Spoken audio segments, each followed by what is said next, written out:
Society burglar strikes again. Series of burglaries. 6 over the period from June 2nd to June 17th. On July 2nd, the 7th occurred at the home of Sir Sanford Leeds. Cleopatra tiara stolen, it says.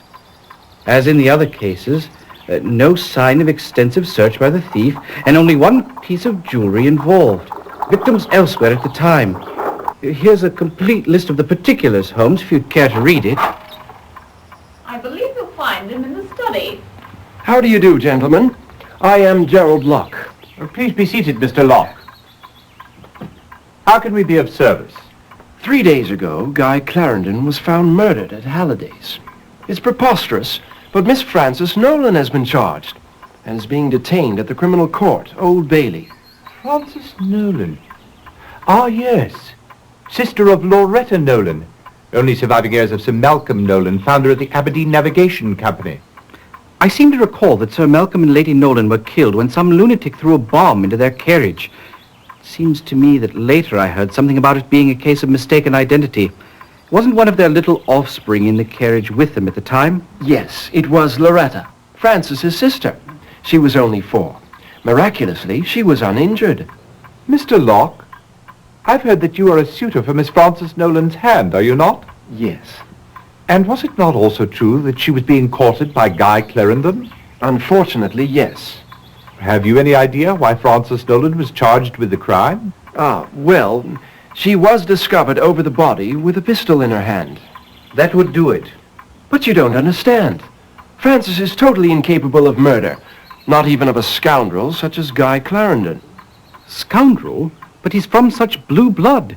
Also, if I'm not mistaken, he's an accomplished batsman for the West London Cricketers, a ranked fencer in international competition. He was also a bit of a bounder, Watson. What an understatement. Guy Clarendon was excessively fond of cards and strong drink. His father had all but disinherited him. I tried to tell Frances that Clarendon was no good, but to no avail. And now look at the mess she's in. Will you help? Most certainly.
This is a difficult thing for a man to say about his only son.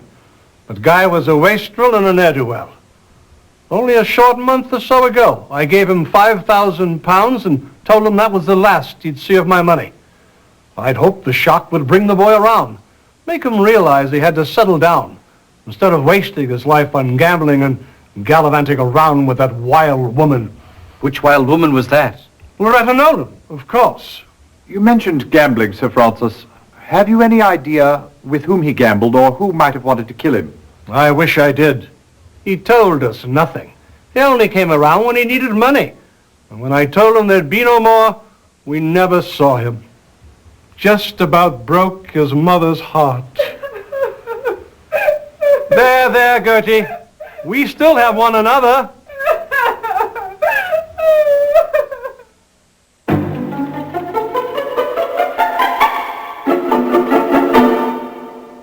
I've something you ought to know about Master Guy. One morning, rather early, about 4 or 5 weeks ago, I heard a terrible clatter downstairs, so I came down to investigate. It was Master Guy just coming home. He was in a terrible state, all battered and bruised, with a fresh cut on his forehead. I asked him who did it to him, and he wouldn't say. I think he was afraid for his life.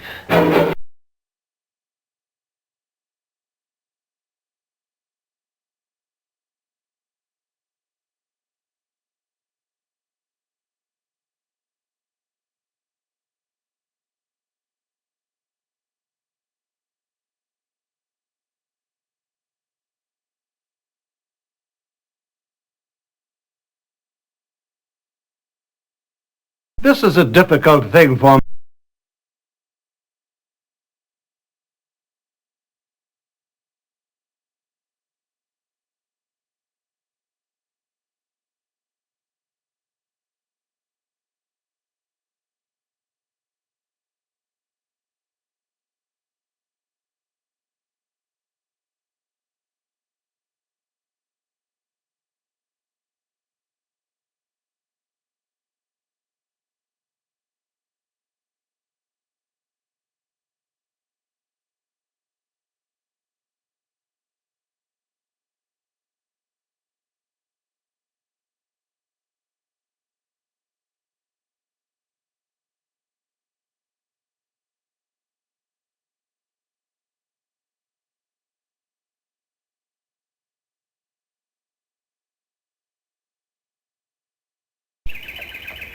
Oh, look.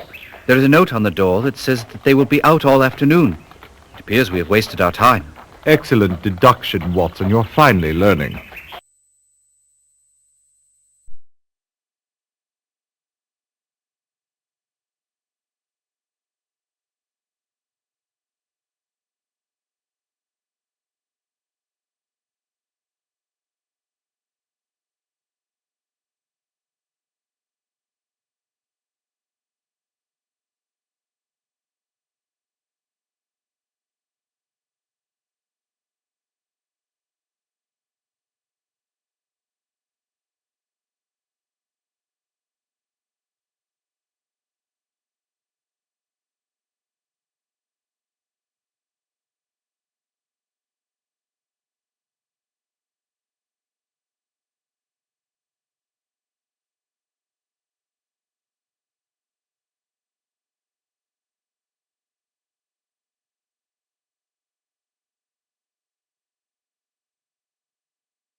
They had absolutely no information pertaining to this case. I thought not, Watson. It appears that we've wasted our time.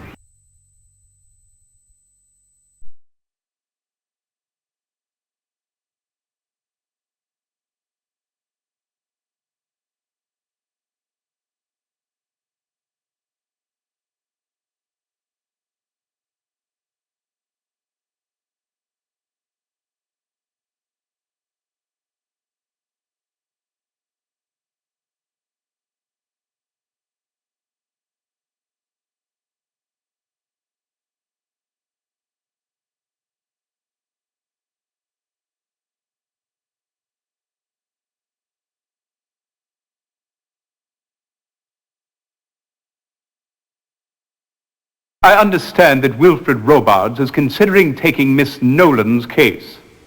He might be able to help you. If you'd like, I can arrange an interview with Frances Nolan. She's being held downstairs, you know. We might be able to help you, Miss Nolan, if you could just remember what happened that night in Mr. Clarendon's room. Well, that's just the trouble. I can't remember anything except seeing Guy's body across the room and the pistol in my hand. Where did you get the pistol? I've no idea, though the police assure me it's mine. I didn't know Guy was at Halliday's. I've never even been there before. And why would I shoot him anyway? We loved each other. There, Miss Nolan. Stiff upper lip. Thank you. Miss Nolan, what is the last thing you remember before the room at Halliday's? Oh, hot cocoa in bed. I beg your pardon? Well, every night before I retire, my maid, Grace, brings me a cup of hot cocoa. How nice. Yes. And before that? Well, before that, I dine with Dr. Trevelyan, as I do every Sunday evening. My sister Loretta is under his care. The doctor and I have become good friends over the years. He left at 10 o'clock, as he always does. May I ask, where did you first meet Guy Clarendon? At the country estate of Cornelius Oldwine, in March. My sister Loretta was attending a party there. I suppose things got a bit out of hand because it seems she dived into a fountain. She caught pneumonia and I had to go and fetch her home. Guy was also at the estate, and that's where we met. And he immediately began paying court to you? Oh, heavens, no. Nobody seems to take much notice of me. I suppose that comes from having such a wildly attractive sister. That's why I was so surprised when he called a few weeks later. We began seeing a great deal of each other. We went on long carriage rides, had picnic lunches. It was all quite lovely. And then on the 5th of June, he declared his love for me and asked for my hand in marriage. I was so happy. I couldn't have killed him. How do you explain your presence at Halliday's? Well, I can't. It's just like the other 2 times. You've had memory losses before. Yes, twice in the past month. The first time I found myself atop a horse in Hyde Park, with no recollection of how I got there. The last thing I remember was having lunch with my sister Loretta. Then there I was, atop a chestnut mare. How peculiar. The funny thing is, I'm terrified of horses. You mentioned there was a second time. Yes, a few days later, I met with my solicitor, Hiram Davenport. Then the next thing I know, I'm at the Newgate Street station. I consulted my physician, Dr. Mason, and he was quite as baffled as I was. One last question, if you will. What is your relationship with Gerald Locke? Oh, Jerry, he's a dear old friend. Though I'm afraid we had a falling out of late.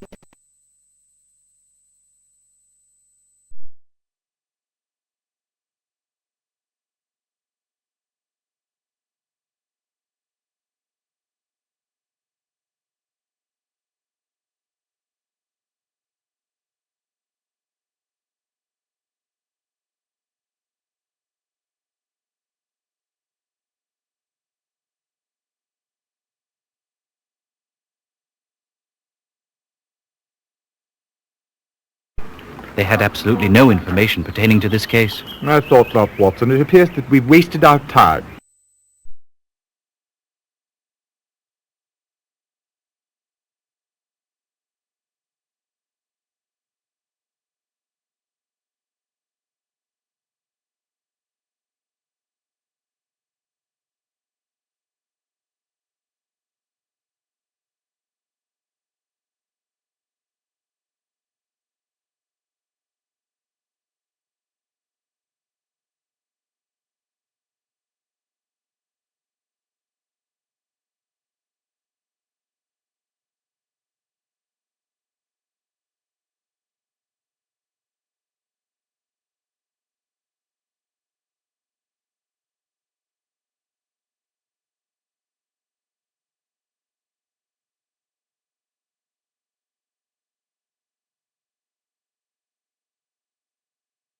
Clarendon, poor chap. He arrived on the 29th day of May and was given a front room on the 3rd floor. 2 days later, he asked to be moved to suite 205. To your knowledge, did he have any visitors?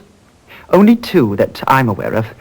One was a most disagreeable fellow. He was rather large, had a thick walrus moustache, and a very prominent scar down his cheek. He arrived on the 1st of June, the very day of Mr. Clarendon's move. He simply came in, sat down in the lobby, and waited. 20 minutes or so later, Mr. Clarendon came down from his room. The big man yanked him aside. I was about to send for a bobby when Mr. Clarendon signed me that all was well. After a few minutes, they left together. I never saw the man again. His other visitor, who came by quite frequently, was a most striking woman. She was quite fashionably dressed. She had a most distinctive laugh, very full and deep. I've no idea who she was. Please, tell us about the morning of July 2nd. It was about 9 o'clock when a woman entered. She was rather plain-looking, and I wouldn't have noticed her, except for the fact that she came in the front door, looking neither left nor right, and proceeded directly up the staircase. It couldn't have been more than 30 seconds later when I heard a bang, followed by a woman's scream. I dashed upstairs to the 2nd floor. The door to room 205 was open. Inside, I found the body of Mr. Clarendon and the woman who'd just come up. She was lying in a swoon in the center of the room with a pistol in her hand. I revived her with some whiskey. When she came to, she was totally disoriented. She had no idea where she was or what she'd done. When she saw Clarendon's body, she let out a shriek and dropped the pistol. I summoned the police. Tell me, at what hour are the hotel's front doors locked? Oh, 10 o'clock, sir. Anyone who arrives after that has to be let in by the night staff. Of course, Mr. Clarendon was never one of those. He was always in his room before 10. May we see his room?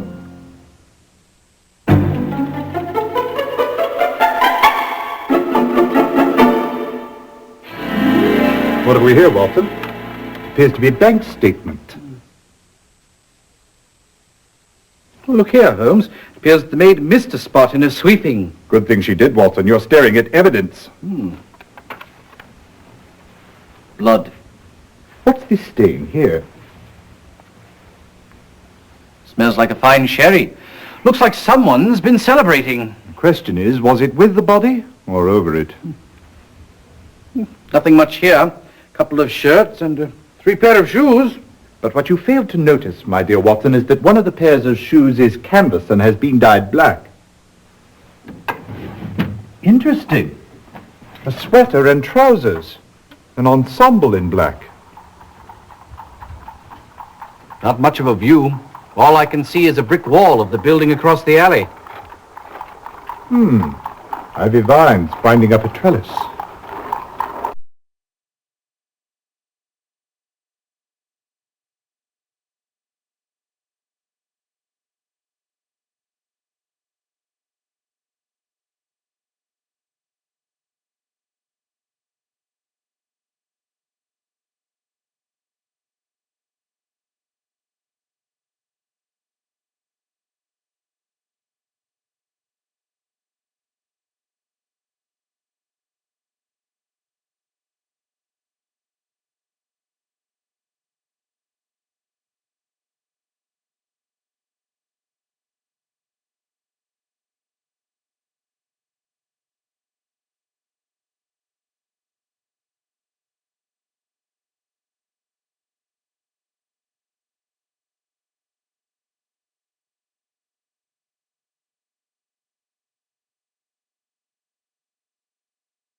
Sure, I remember Clarendon.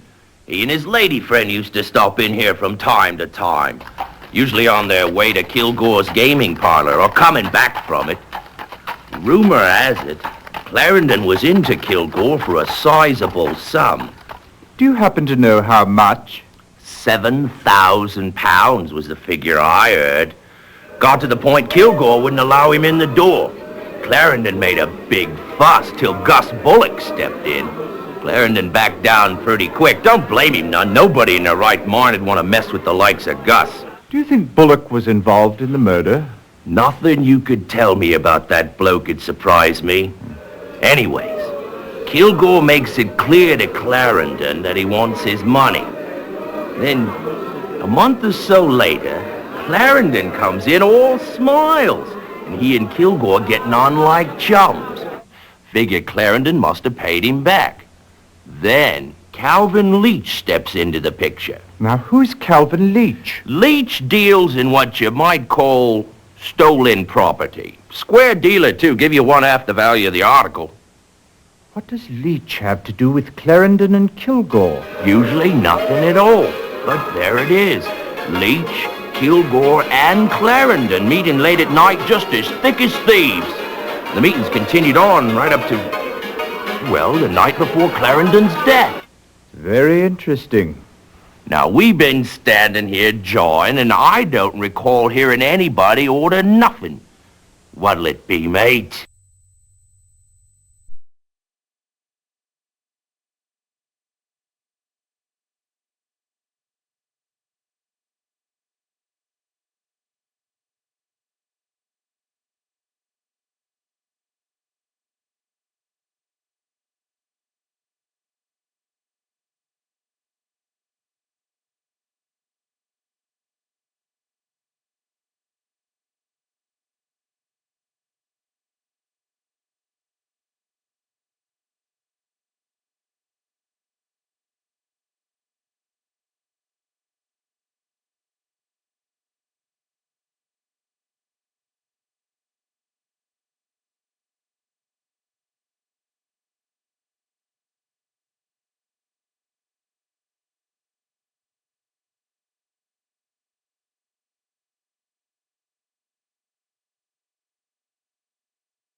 Oh, look.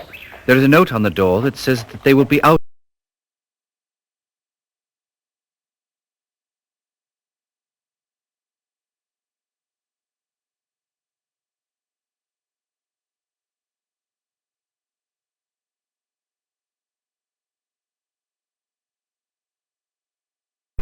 They had absolutely no information pertaining to this case.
Do you remember a woman who came in recently and purchased a Derringer? Oh, matter of fact, I do, sir. We don't get women in here very often, especially not alone. And I particularly remember that one because she was so pretty and, she looked like she really knew how to have a good time, if you'll pardon the expression. Do you remember her name? I should say I do. She repeated it twice whilst I was filling out the order form. Seems like it was very important to her that I get her name right. Let me see, it was, Frances, Les, well, it was Frances something or other, sir.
Doctor, we understand that you dined with Frances Nolan on the evening of July 1st. Yes, that is correct. We dine every Sunday.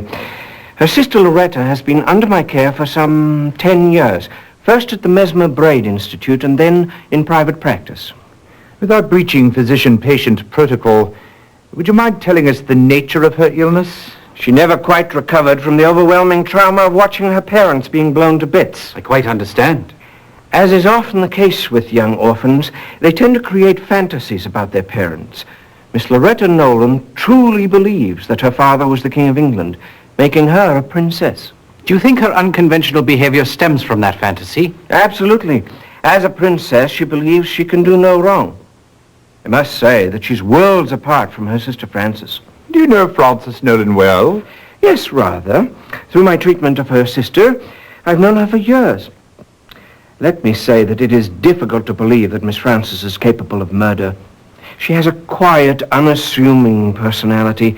An act of such direct confrontation would not be at all in keeping with her character. Were Loretta and Frances close? I know without a doubt that Miss Frances loves and cares for her sister almost as a parent would a child. Miss Loretta, well, she loves her sister as much as she is capable of love.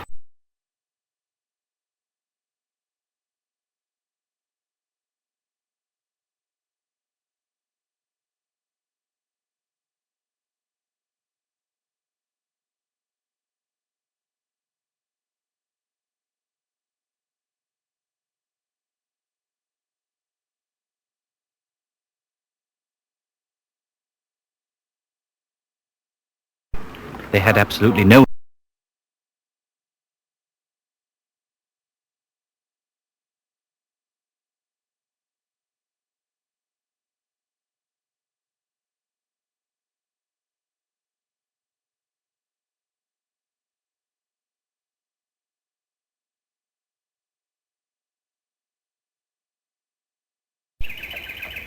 Oh, look.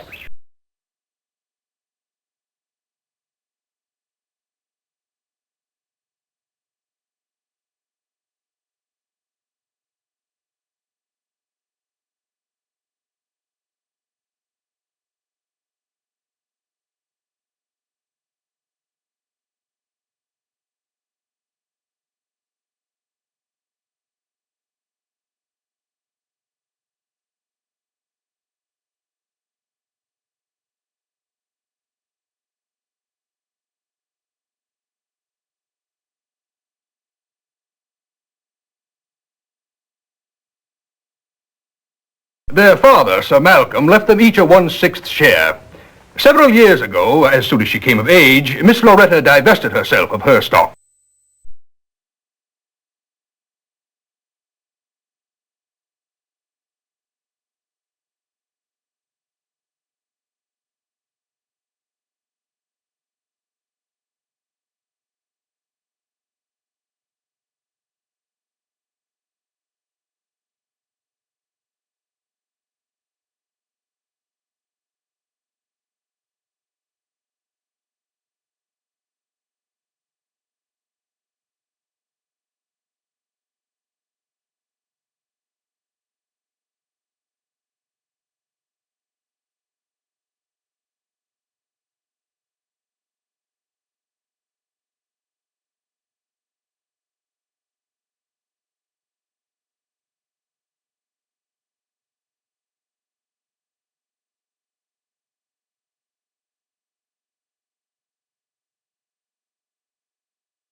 Both Loretta Nolan and Guy Clarendon have had several complaints filed against them, although neither of them has ever been arrested. Both have been cited for public drunkenness. Likewise, both have been involved in some unusual pranks, but no one has ever pressed charges.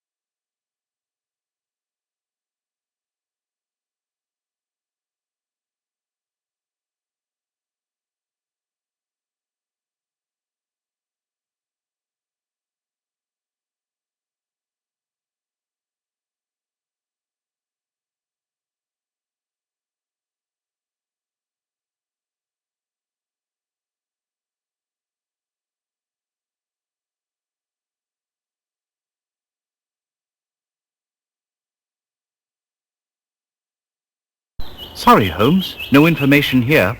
Then let's not dawdle, Watson. There's work to be done.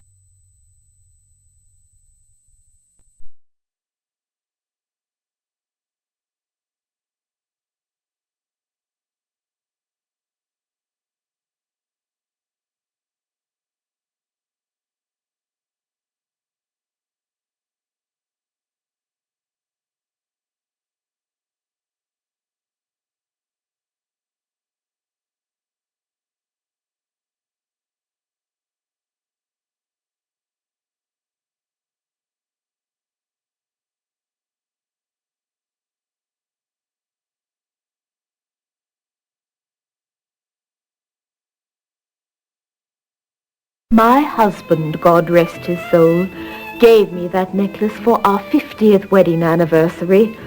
And woe betide the blighter that took it, I say. I can certainly understand your consternation, madam. May I assume that you were out the evening it was taken? Oh, yes, the house was completely empty. Sybil, my housekeeper, and I were attending the masked charity ball at St. Mary's for the benefit of unwed mothers. It wouldn't surprise me if that scoundrel was responsible in that direction as well.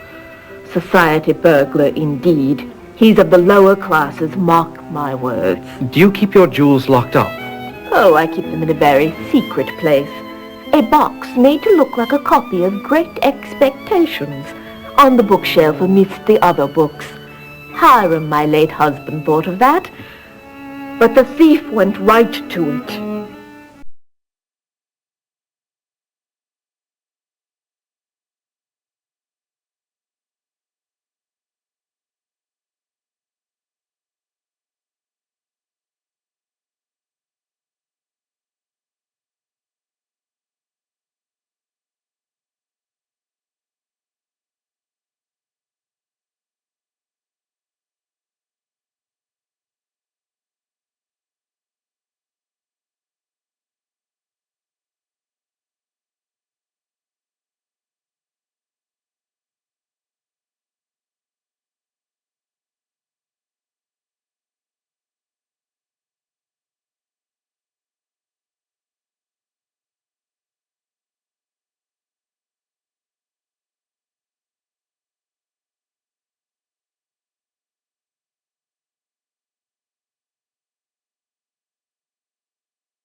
They had absolutely no information pertaining to this case. I thought not, Watson. It appears that we've wasted our time.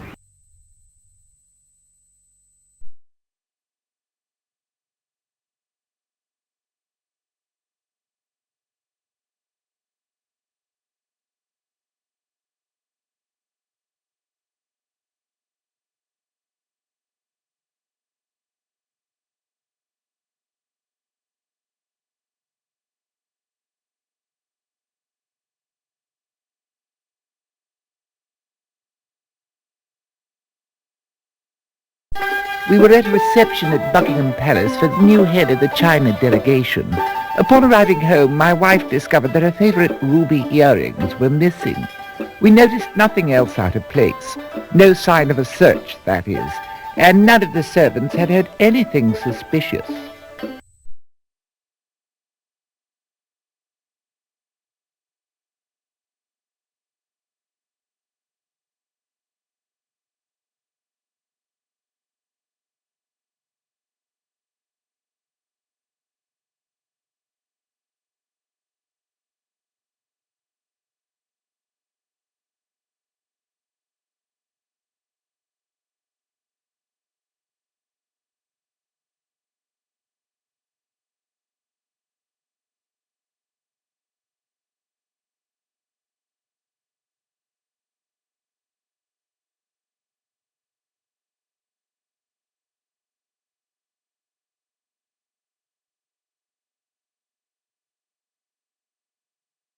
Tell us, Dr. Mason, have you determined the cause of Francis Nolan's blackouts?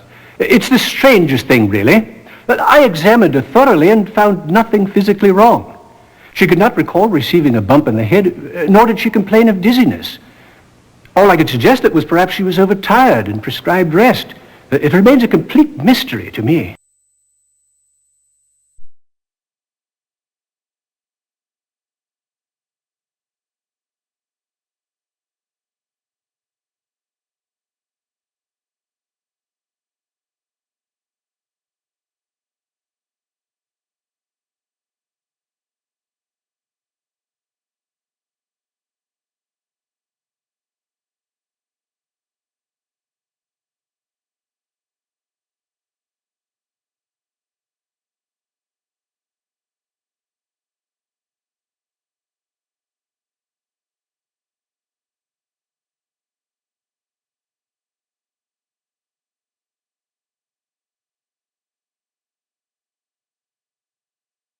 You're quite sure the murder weapon was a small caliber pistol? Quite. I'd also wager to say he'd been shot at very close range. Ghastly. Tell us, Sir Jasper, at what time did you receive the body? Around 1 o'clock in the afternoon. And how much time would you judge to have elapsed from the time of the murder?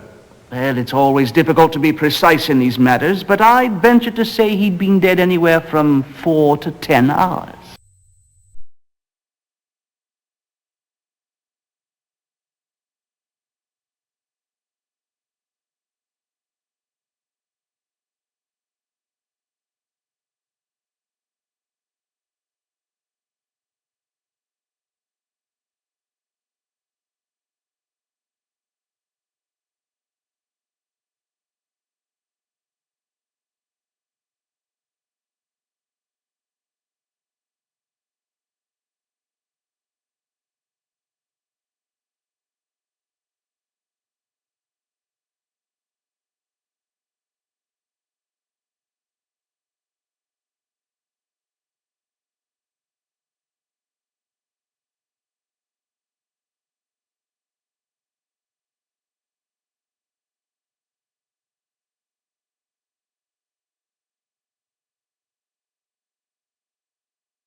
All this way and not a clue to help us solve this case. How terribly disappointing.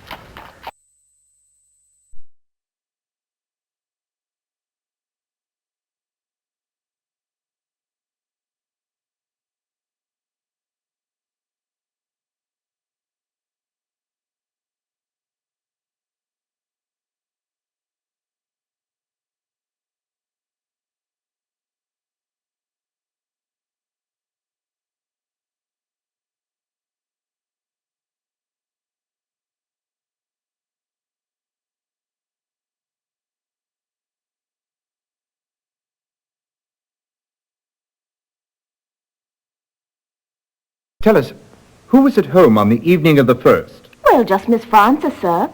Oh, yes, of course, and Dr. Trevelyan. What time did the doctor take his leave? Oh, let me think. It must have been 10 o'clock, because that's what time he always leaves. What did Miss Frances do after her guest left? What she does every evening, sir. Well, she asked for a cup of hot cocoa, which I brought her straight away. Then she read for a bit by the fire. Later, when I went up to bed, I passed her room, and the light went out. What time would that have been? Oh, let me see. Oh, I know, it was 11:30, because the clock chimed. Then I went to sleep.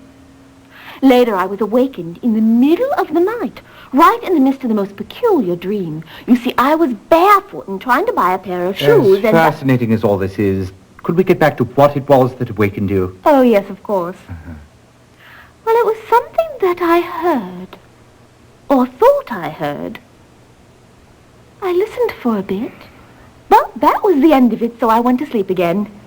Later, I awoke at 7:30. I always wake up at 7:30, except, of course, on Sundays, when I sleep until 8. As usual, I began to prepare Miss Frances's breakfast.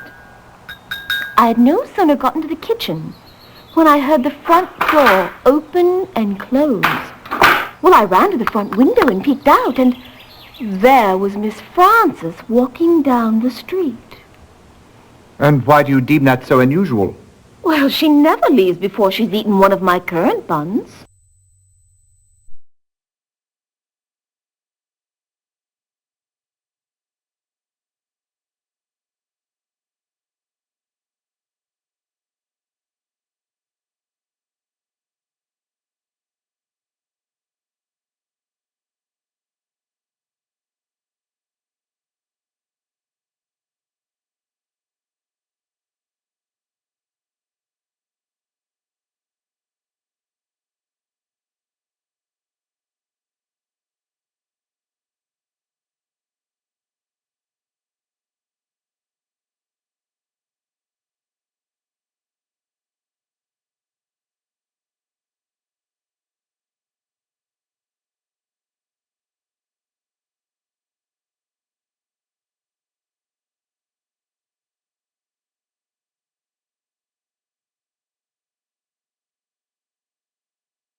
Enter and be recognized.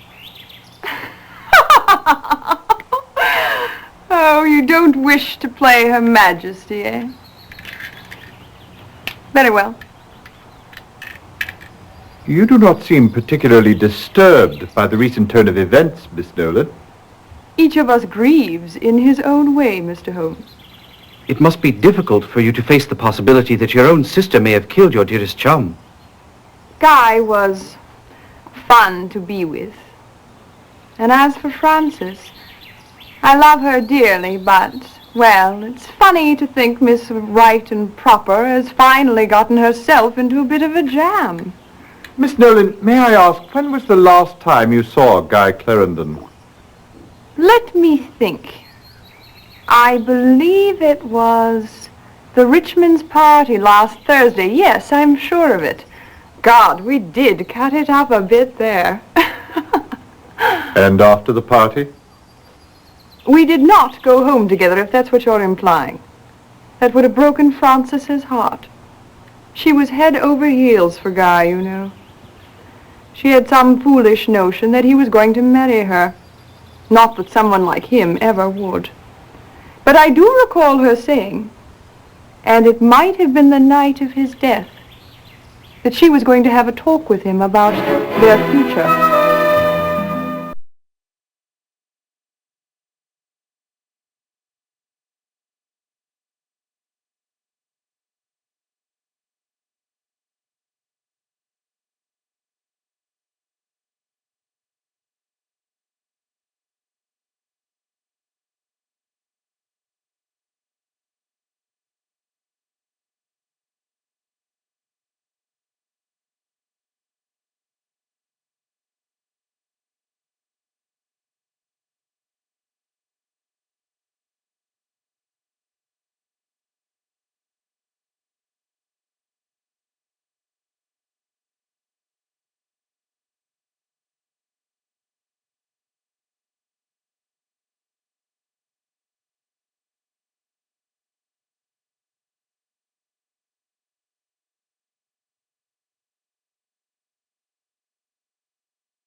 I've rung the bell a half-dozen times and no one has come to the door.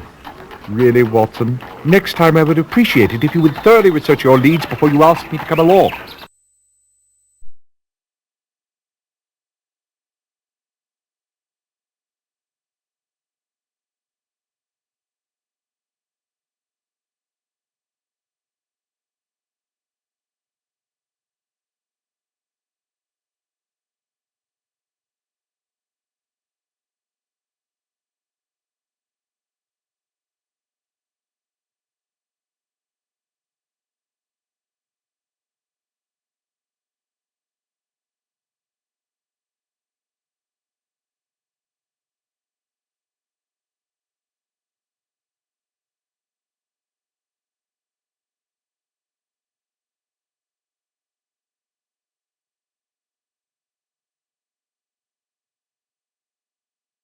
It appears as though Guy and Loretta, the terrible twins, will afflict us no more. Loretta must be desolate, what with the loss of a kindred spirit and fellow prankster. Prankster? Well, yes, my good fellow. I'll never forget the time Clarendon poured champagne down the front of Lady Leeds's new Paris gown for the sole purpose of Loretta's amusement. I would think she must also be distraught at the loss of her lover, not to mention the imprisonment of her sister. Well, I'm not sure about Loretta's feelings toward her sister, but I do know that Guy and Loretta were not lovers.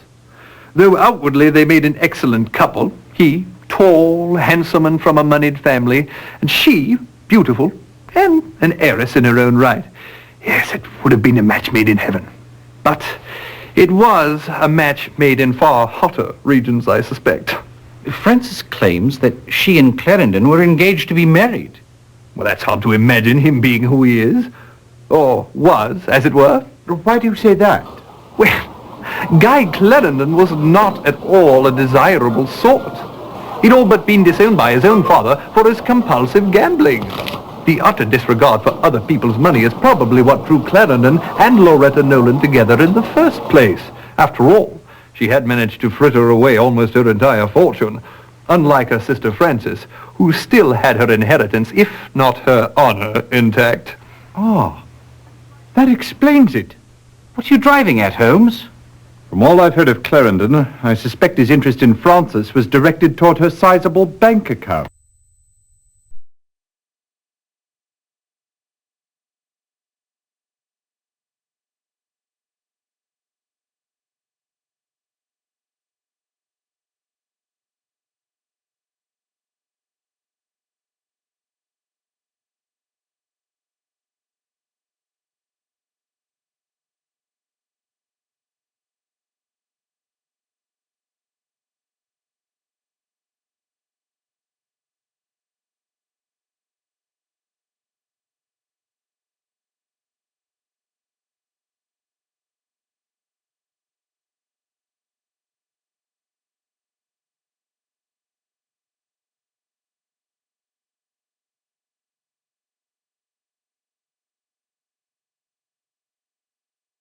It appears that they've just left. There are fresh footsteps retreating from the front door. But look, Holmes, there are also some coming towards the door.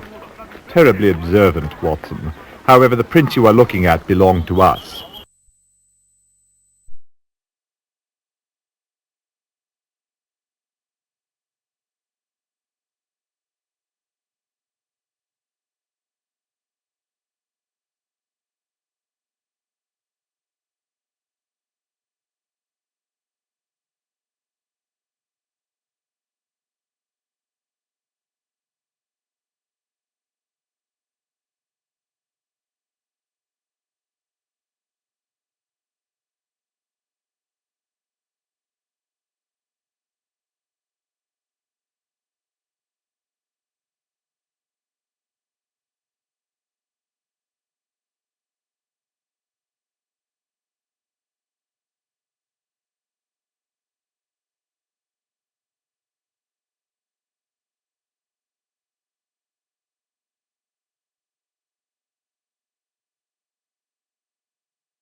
It seems Sir Malcolm left his entire estate to his wife, Margaret. if she should precede him in death... Or accompany him, as proved to be the case. Yes.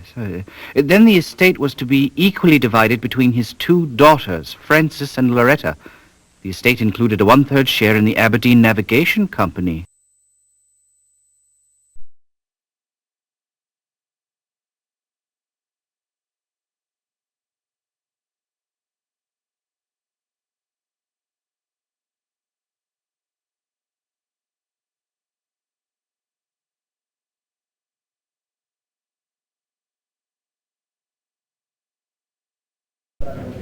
Hear ye, hear ye. The Queen's Court stands in session. Mr. Holmes, I understand you've been looking into the murder of Guy Clarendon. That is correct, my lord. Would you be so kind as to tell the court who killed Mr. Clarendon? Please choose from either your notebook or directory, Mr. Holmes. Certainly, my lord.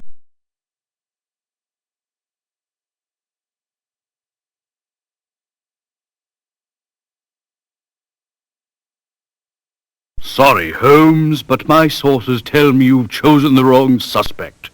Unfortunately, I'm going to have to insist you start all over again. Pity, Holmes.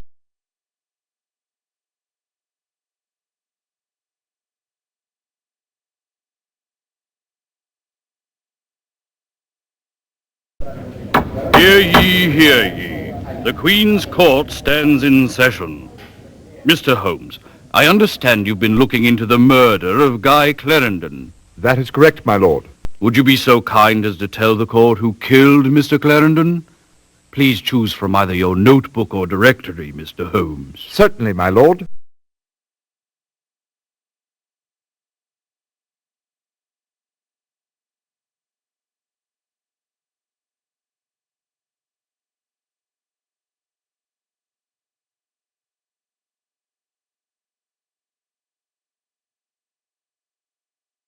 I see. And what was Loretta Nolan's motive for killing Clarendon?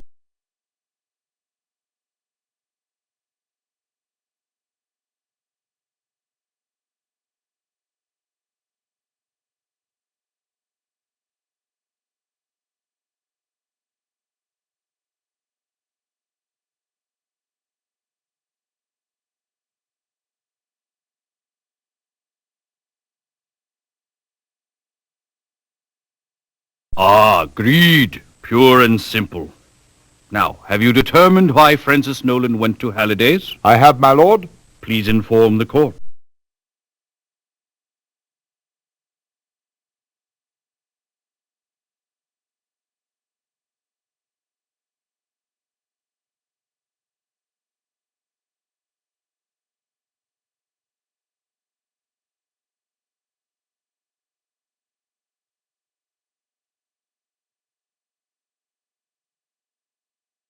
Not a very sisterly thing to do at all.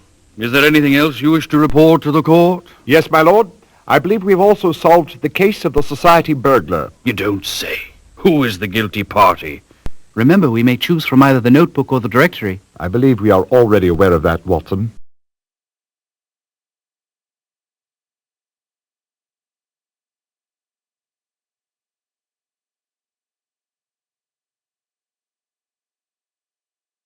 Guy Clarendon was straight from the upper crust. Why ever did he turn to a life of crime?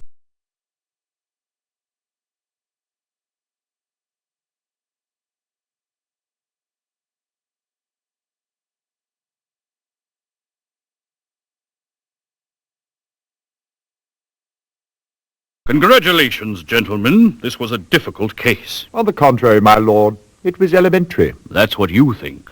Nonetheless, the good people of London are forever in your debt. We thank you. My pleasure, my lord. Well, Watson, we should be very pleased with ourselves on this one. Yes, indeed, Holmes. 2 cases solved for Scotland Yard, though I doubt that Lestrade will consider himself in our debt. 2? Yes, indeed. First, the society burglar. Clarendon was £7,000 in debt to the gambler Kilgore. Unfortunately, he was in his father's bad graces and he was flat broke. Do you suppose Kilgore sent Bullock around to rough Clarendon up? Good deduction, Watson. You're learning. That's why he moved into Halliday's, to escape Gus Bullock. And to pay off his debts, he took to burglary. Right you are. He acquired a black sweater, trousers, and a pair of black canvas shoes so as not to be seen or heard in the dead of night. He chose victims of his own class, whose social comings and goings he knew well, and whose homes he'd visited often. I still don't understand why, after he'd settled in at Halliday's, he changed rooms. Elementary, my dear Watson. To be at the back of the hotel with a vine-covered trellis conveniently leading in and out of his bedroom window. Quite so. Positively clever of you. May I continue? Oh, please do. On the 1st of June, Bullock tracked Clarendon down and confronted him in the lobby. Clarendon paid him the £5,000 that was given to him by his father. But he still owed Kilgore £2,000. And that was the same evening the society burglar struck for the first time. So pleased you've been paying attention, Watson. Soon after that, Clarendon, Kilgore, and Calvin Leach, a known trafficker in stolen goods, were seen together. Notice, if you will, that 1/2 the value of the first 3 society burglaries is equal to £2,000. Half the value being the price normally paid by Calvin Leach for stolen goods. Notice also that this same amount is equal to the balance of Clarendon's debt to Kilgore. Fascinating. So with his new vocation, Clarendon now had an easy source of income. Quite so, as his succeeding bank transactions evidence.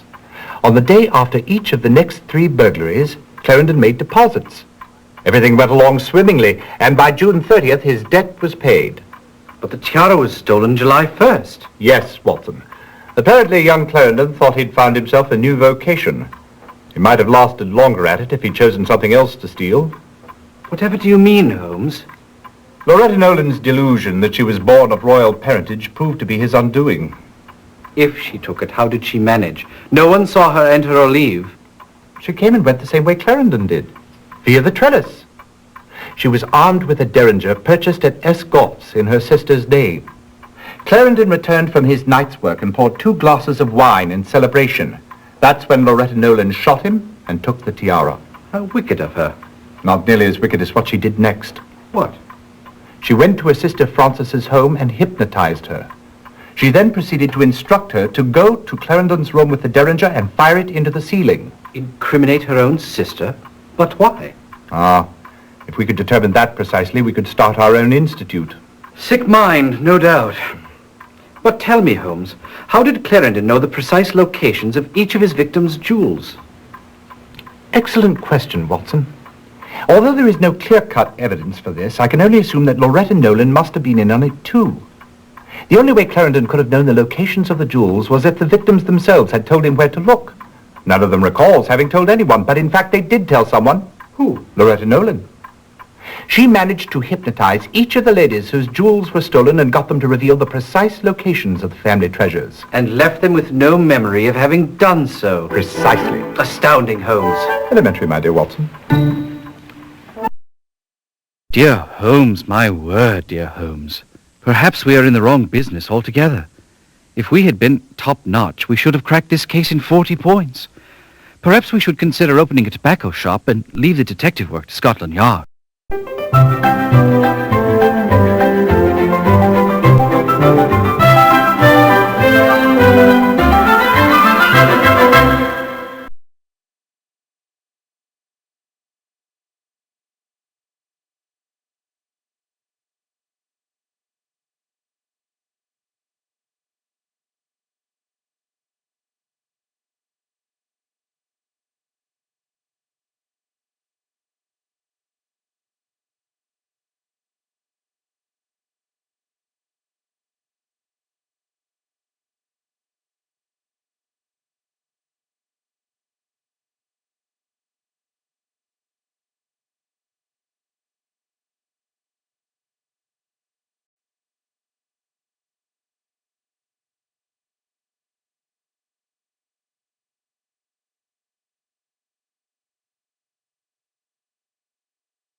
May we be of some assistance, Inspector Smythe? General Farnsworth Armstead, one of the 6 surviving Waterloo Tontine ticket holders, has been murdered. Waterloo Tontine? The Waterloo Tontine was a lottery of sorts, Watson. It was set up in 1815 to aid the veterans of the Battle of Waterloo. Wellington's victory over Napoleon. Yes, of course, I knew that. Quite an ingenious plan on the part of the founders. £1 bought a ticket in the name of some young relative. The ticket proceeds amounted to over £1 million. Half went immediately to veterans and their families for medical and hardship expenses. What became of the other half? It all went into an account at the Bank of England, where it's been collecting interest all these years. Very clever. And how does one win this prize? Simply by outliving all the other ticket holders. And now you say one of them has been murdered. Very suspicious. Who are the remaining 5? The oldest is Captain Robert Jurgens, age 82. Then there are Anita and Claire Thomas, who are 80-year-old twins. William Rowland is 79, and Peter Dudley is 77. Poor General Armstead was the youngest at 74. Seems as if he would have had the best chance to outlive the others. I recall reading something in the Times about a big to-do involving the Tontine survivors on the 18th. That's correct. The Waterloo anniversary banquet at the Langham Hotel. Why is the name Armstead familiar? He was a noted art collector, I believe. He also authored a well-known book, Treasures of the Conquerors. Quite right. At the time of his death, General Armstead was working on a revised edition for his publisher, Nugget and Company. It was to contain an entirely new chapter on a fabulous diamond called the Polar Star, which at one point belonged to Joseph Bonaparte, Napoleon's brother. The general had new information which traced the gem to its present owner. Tell me about the circumstances of General Armstead's death. Oh, yes, of course. Well, let me see. At 10 o'clock this morning, the general's valet, David Sennett, admitted a caller to the general's study. Sennett says he did not know the man. He was elderly and spoke with a French accent. Sennett told him the general never saw anyone in the morning while he was at work. The gentleman insisted that if Armstead read the letter he had with him, he would make an exception. And so it was. Sennett took the letter in, Armstead read it, and went quite pale. He told Sennett to let the gentleman in. Sensing something amiss, Sennett dawdled in the area of the study for the next 15 minutes or so. Then he heard the distinct sound of swordplay. He tried to enter the study, but found the door locked. Then he heard the crash of breaking glass. He raced to the kitchen and out the back door to enter the study from the garden. By the time he got there, the caller had vanished, and the general was leaning heavily against a shattered display case of military miniatures. Before Sennett could assist him, he dropped a saber from his hand and fell over dead. And I take it the letter which so upset the general was nowhere to be found. Correct, Mr. Holmes. Well, we shall put our brains and our feet to the task.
I found the general leaning over the display case. He had his saber in hand, the one that usually resides above the fireplace. I understand he was a collector of military figures. Yes, the display in the study shows the last great British charge that swept the French from Waterloo. Is there any significance to the fact that the figure of Napoleon is facing backward? How strange. Perhaps I should go and set it straight. No, don't touch it. Not until the police have concluded their investigation. Oh, yes, of course. I also noticed the portrait over the display case. The late Mrs. Armstead. Do I detect a note of hostility? I must admit we did not get on very well. But I might say that Mrs. Armstead did not get on very well with anyone, including the general. You mean they didn't marry for love? Hardly. Lord Fitch, Mrs. Armstead's father, arranged the match. Her dowry was very generous. Lord Fitch would have paid any amount to ensure that he would not be left with a spinster daughter, especially such a nasty one. If there was no love lost between them, why did he keep her portrait in his study? Actually, it was put up there to needle Mrs. Armstead's brother, the present Lord Fitch. He never approved of the marriage. Even after her death, they were involved with mutual business affairs. They jointly owned stock or some such thing. Tell me, do you know what the General was doing at the time the intruder arrived? Yes, he was working on the new section of his book, the part that concerns the gem, the Polar Star. It was very interesting, really. It traces the ownership of the gem to the brother of Napoleon, to the Russian Count Rostov. Unfortunately, the gem was stolen from the Count 3 years ago. As a matter of fact, the General just received a letter from a Pierre Montan, who said that he was willing to divulge the name of the present owner of the gem for the agreed-upon fee. Do you know where Mr. Montan might be found? I believe he's staying at the Bridge House Hotel. Did the General have any encounters with anyone out of the ordinary in the past several days? Not really. An old friend of his has been in town, Jean-Paul Girard. Neither the General nor I have seen him in 40 years. In fact, they were going to meet this afternoon at the French Embassy. I'm obviously curious about the General's last visitor. Could you describe him, please? He was an old man, a rather short fellow. He walked with a cane and carried a carpet-bag. Did he give a name? No. He simply wanted to see the General, and he handed me a letter to take in to him. Did you read it? No. It was in an envelope, rather yellowed with age, though I noticed it was addressed in a graceful hand to Captain Armstead, 12th Hussars, the General's old regiment. When the General read it, he went very pale. Then he asked me to admit the gentleman. Tell me, when you finally got into the room from the garden, were the study doors still locked? Yes. I noticed that there is an 8-foot fence surrounding the garden, and that the only way into the garden or out of it is through the kitchen door or the study. How terribly observant, Holmes.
I can't believe we came all this way when there are more important things to pursue.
How fortunate that Inspector Lestrade authorized the hotel manager to allow us to search Philippe Arnaud's room. Perhaps we can return the favor and solve a case for him someday.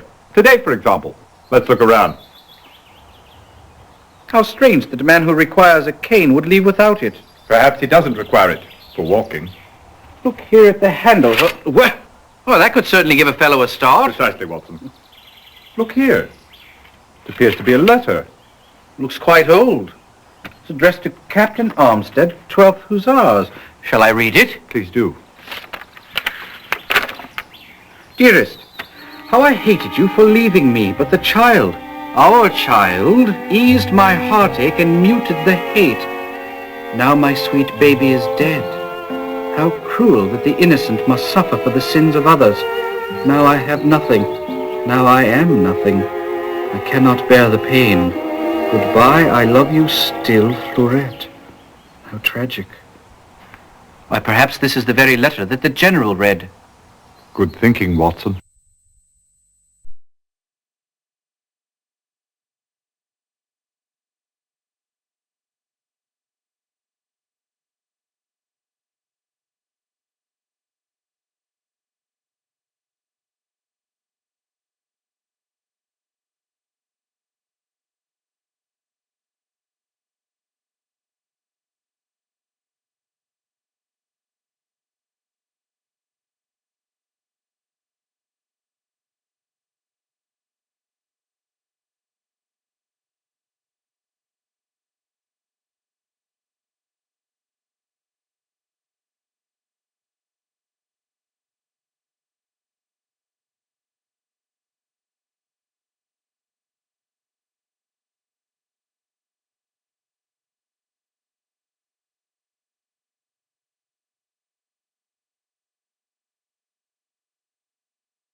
Ah, but you must see Philippe perform. My nephew is an artist, a wonder. He manages to portray the Emperor Napoleon from age 19 until his last days on the island of Savarnane.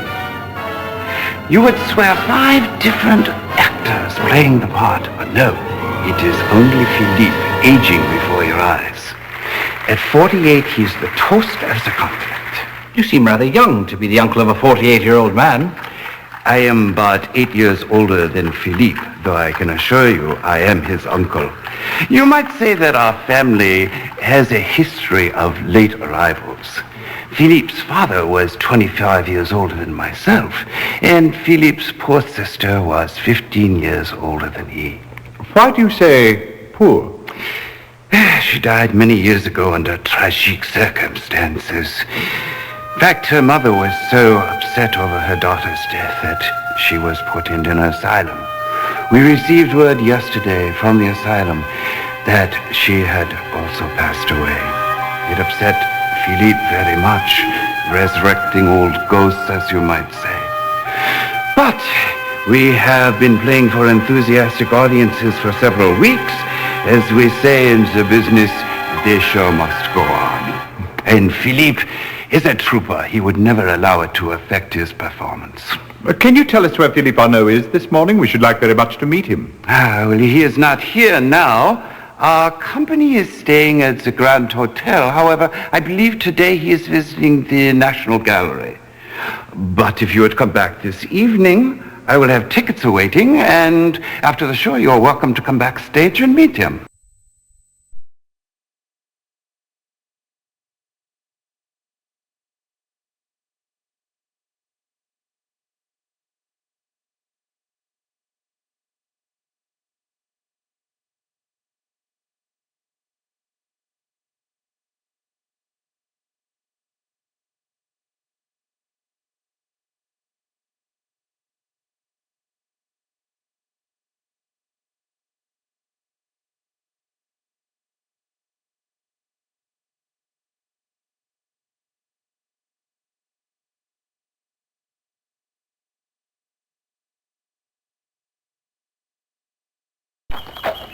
I can't believe we came all this way when the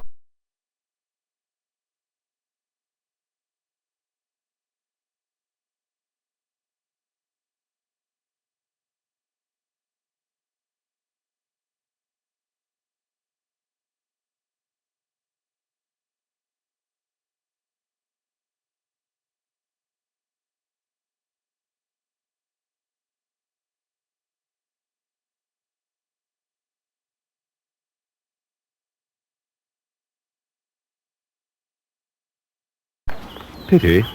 It appears that no one is in. However, can you tell, Holmes? There is a sign on the door that says, "We are gone for the day." How terribly observant, Holmes. Elementary, my dear Watson.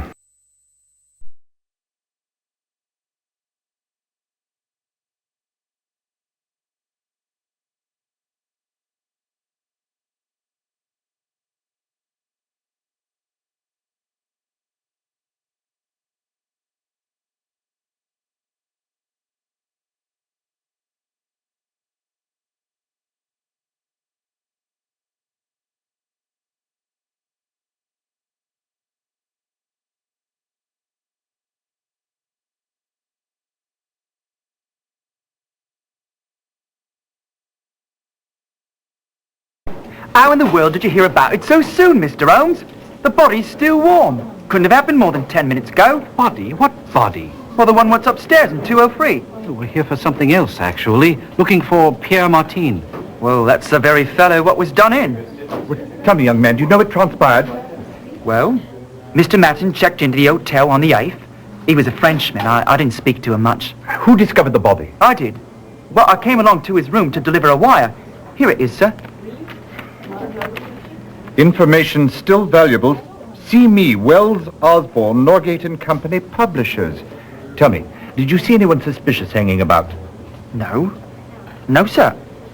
Well, actually, now that I think about it, there was a rather large man with a foreign accent. Russian, I think. He said that he wasn't sure about the address and that he'd only just arrived in London. He asked for Mr. Martin, and I sent him straight up. Well, he was rather well-spoken and well-mannered. I didn't think anything of it at the time. A few minutes later, he came down. He was practically running. I saw him go out the front door and hail a cab. Was there anything amiss in the room? I'll say. An inkwell was toppled on its side, left an awful mess on the carpet. Big blue spots and inky footprints right the way to the door. The manager will be in a fret when he sees it. Fortunately, there was no blood. Perhaps he was strangled.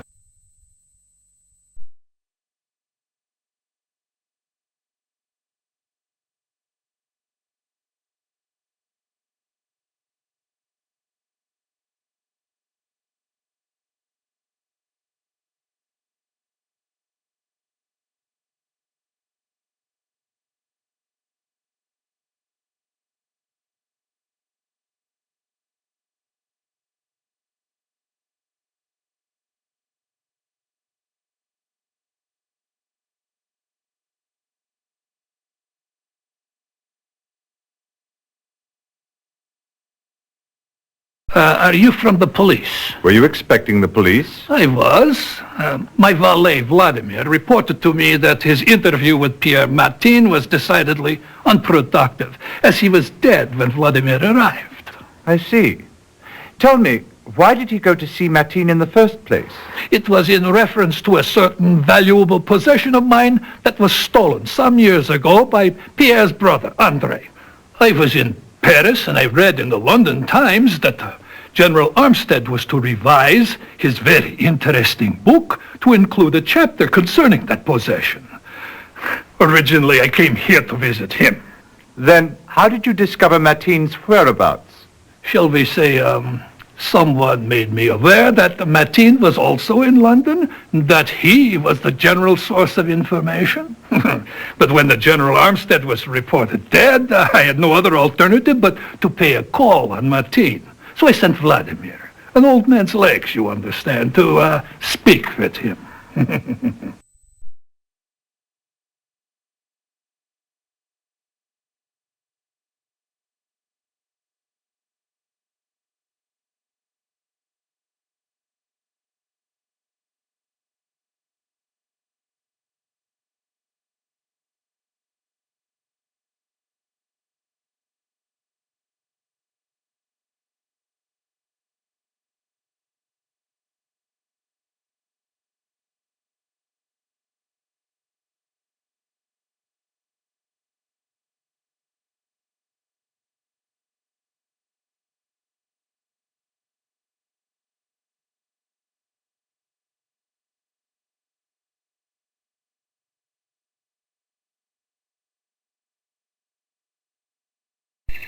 This appears to have been a royal waste of time. Why is that, Holmes? There's not a soul in sight.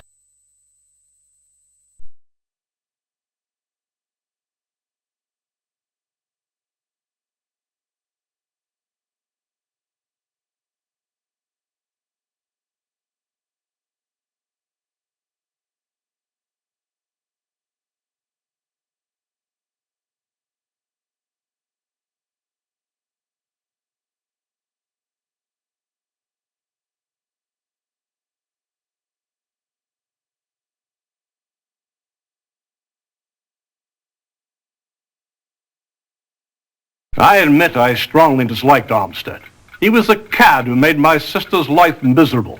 I argued at length with my father against the marriage, but to no avail. But what was your sister's opinion at the time? Well, unfortunately, Mary was not the attractive sort who had scores of suitors. My father was afraid she'd be left a spinster. The engagement was arranged just before Armstead went to France. During the year he was gone, I had him watched and discovered he was in the thick of some scandal involving a young French girl. And you told your father? Well, he wouldn't listen. I even went so far as to give the story to the newspapers. But my father got wind of it and used his influence to prevent its publication. I would have done anything to keep my sister away from that man. Including murder?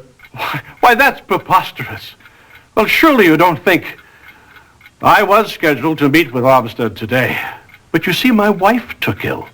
I spent the whole morning attending to her here until Dr. Ainstree arrived at around 11 o'clock.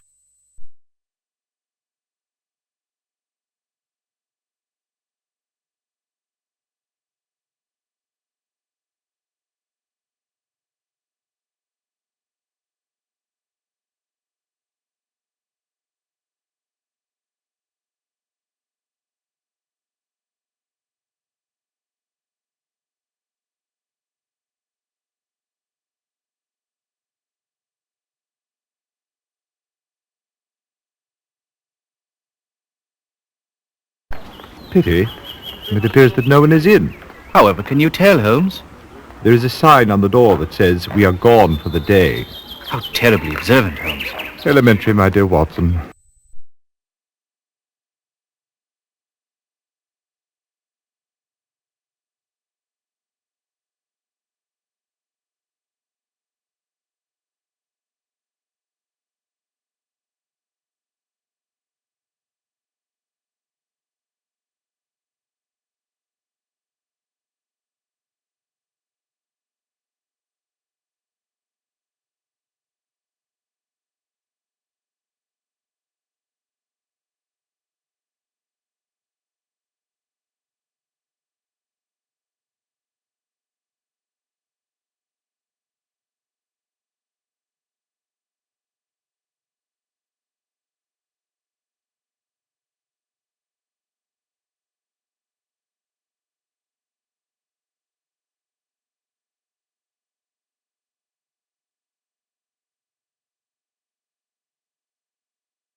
What did you discover, Watson?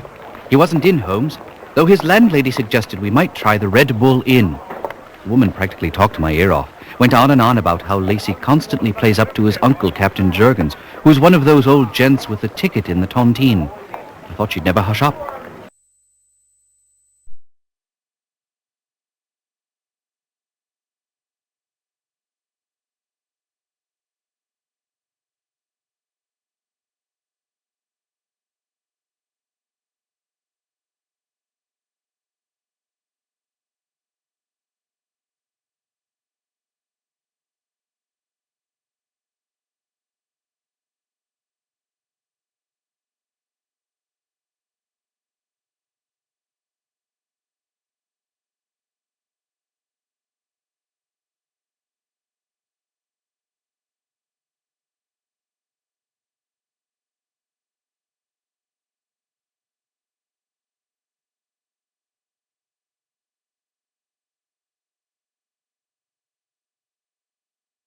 Mr. Lacey, I see you still make your living by strapping your arms and legs behind you and fooling the poor public out of its tuppence. Man's got to make a living somehow.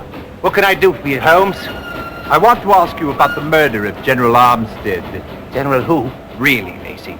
Perhaps you can fool some of the public some of the time, but you can never fool Sherlock Holmes. Oh, that General Armstead. Where were you at 10 o'clock this morning?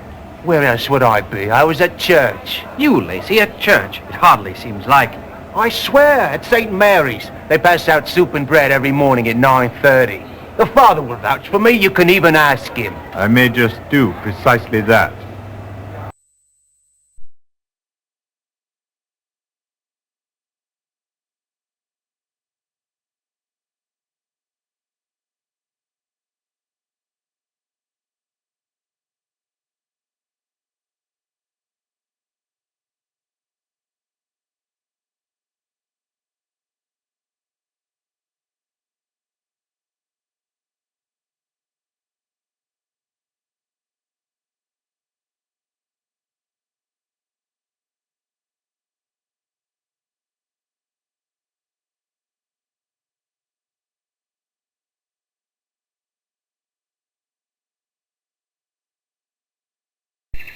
This appears to have been a royal waste of time. Why is that, Holmes? There's not a soul in sight.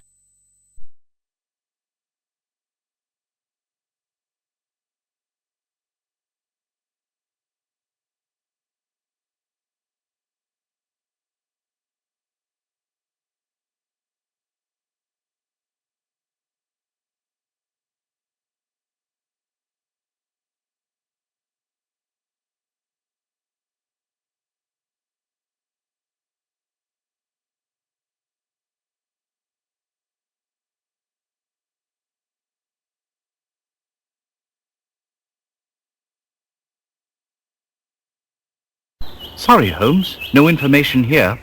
Then let's not dawdle, Watson. There's work to be done.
Count Rostov, Watson. Count Rostov, Holmes? According to the woman at the embassy, he is the only Russian national who has arrived in London in the past few days. But how will we find him? He's staying at De Kaiser's Royal Hotel. However did you deduce that, Holmes? Elementary, my dear Watson. I asked.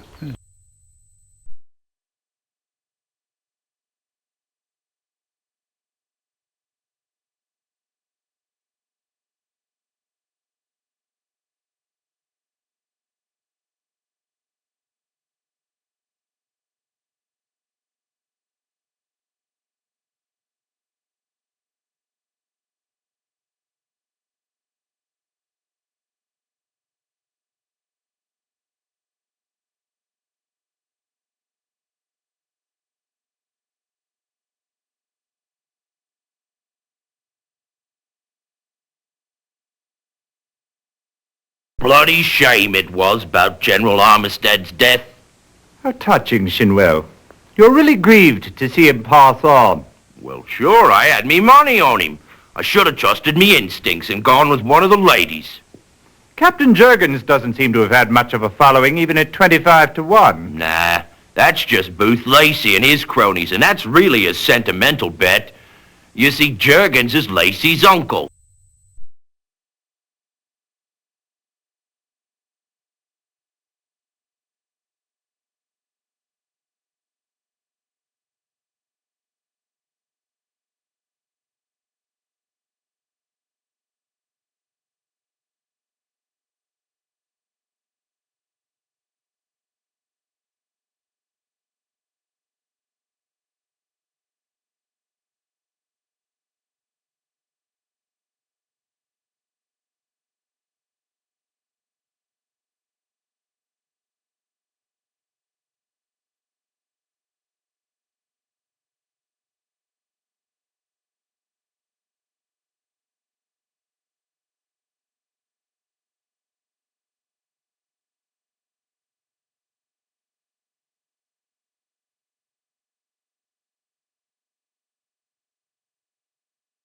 I was wondering, Father, if you happen to know a man by the name of Booth Lacey. I should say that I do. I see him every morning. At Vespers? Wish that it were. No, at our soup kitchen. We can pray for the unfortunates of this world, certainly, but we can also offer them a little sustenance of a more nourishing kind. Every morning at 9:30, our doors are thrown open to those less privileged than ourselves. And every morning, without fail, Booth Lacey is here. You're certain of that? I am. You see, with only one arm, he needs someone to carry his bowl to the table. Invariably, I am that someone.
Would you care for some tea? Thank you, no. It's really quite good. We were just going to have some ourselves. I really won't be staying long. We get visitors so seldom. Did you know the General? We suppose he was at the last anniversary banquet. But we don't believe we ever met him.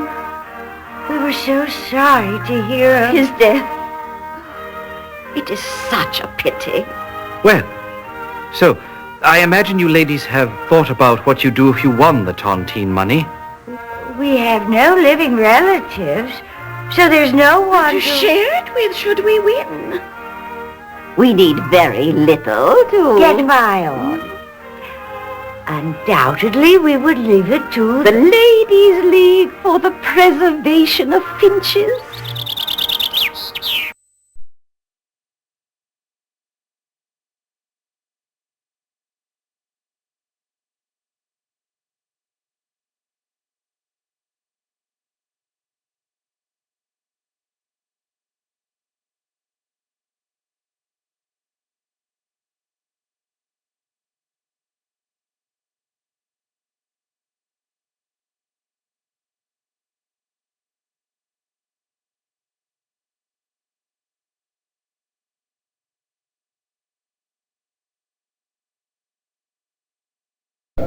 Hear ye, hear ye. The Queen's Court stands in order. I see we have the pleasure of your company today, Mr. Holmes. I understand you've been investigating the murder of General Farnsworth Armstead. That's correct, my lord, and I believe I have solved the case. Do you now? Well, then tell me, who murdered the General? I believe we're to choose from either our notebook or the directory, Holmes. As usual, Watson, your help is invaluable.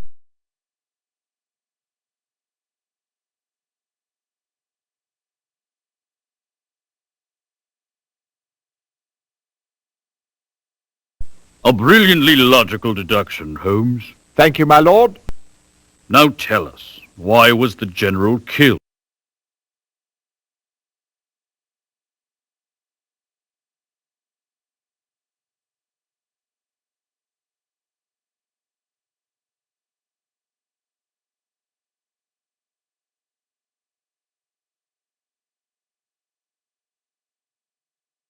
Now tell me, gentlemen, what was the General trying to say when he turned around the figure of Napoleon?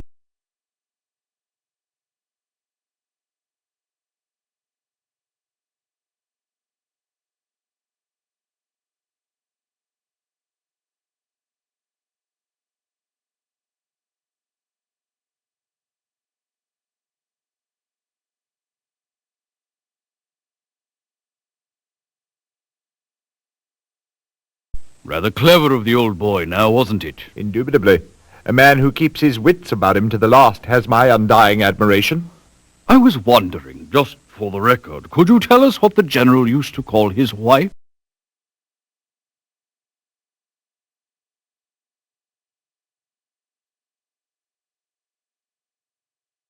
Congratulations, gentlemen. This was a difficult case. On the contrary, my lord, it was elementary. That's what you think. Nonetheless, the good people of London are forever in your debt. We thank you. My pleasure, my lord. You say you've come up with a solution, and yet you sit there calmly cleaning your meerschaum. Please, Holmes, tell me what you've uncovered. Of course, Watson. It's quite simple, really. The most intriguing fact about this murder was the method. Mr. Sennett's report that he heard the distinct sound of swordplay struck me as most...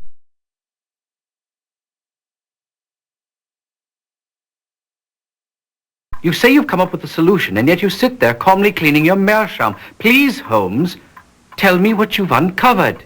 Of course, Watson. It's quite simple, really. The most intriguing fact about this murder was the method. Mr. Sennett's report that he heard the distinct sound of swordplay struck me as most odd. It suggested an affair of honor. At General Armstead's home, my suspicions were confirmed. The old letter addressed to Captain Armstead, a rank he'd held some 40 years ago, suggested that it must have concerned something from the past, something that was clearly upsetting to him. That was the reason for the duel. But how can you be so sure there was a duel? Simple reasoning, my dear Watson. The General had time to place his chair against the wall, climb upon it, and retrieve a saber. The murderer allowed him to arm himself. A duel is the only event that fits with the facts. Are you sure the caller carried a sword? I thought all he had with him was a carpet bag and a cane. Perhaps it only appeared to be a cane. Ah, yes. The intruder was described as an old man, yet he left the premises over an 8-foot wall. Clearly he was in disguise and carried off the ruse with enough expertise to completely fool the General's manservant. The carpet bag must have been used as the receptacle of the disguise when it was no longer needed. Positively clever of you, Holmes. But what made you think it was Arnaud? Well, since we were looking for someone adept at the art of disguise, Gerard's mention of the actor Philippe Arnaud struck a chord. Also, Arnaud plays Napoleon. No small coincidence. What are you getting at, Holmes? When the General turned round at the figure of Napoleon, he was trying to tell us that his murderer was Napoleon. Or rather, the actor playing Napoleon, Philippe Arnaud. So Arnaud killed the General to avenge his long-dead sister's honor. Ah, well, unlike most of our cases, this motive was closer to the heart than to the pocketbook. Quite so, Watson. When Arnaud's sister Fleurette was an impressionable young girl, she fell madly in love with the dashing English captain. When he left, she took her own life. So pathetic. Wait, there's more. Fleurette's grief-stricken mother went mad and was sent into an asylum. Thus, in the twinkling of an eye, little Philippe Arnaud, who was but a child himself, lost both his mother and his sister. It's so sad. I'm sure he was too young to understand the circumstances that caused it. Yes, but 4 decades later it all became clear when he found a letter written by his sister.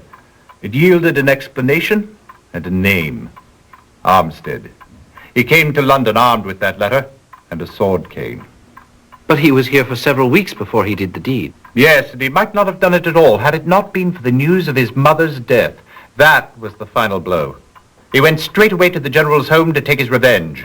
Voila. Positively brilliant, Holmes. How do you do it? With his pipe cleaner, of course. My word, dear Holmes. Perhaps we are in the wrong business altogether. If we had been top-notch, we should have cracked this case in 26 points. I think I will ring up the university immediately and see if we might enroll in a detective course.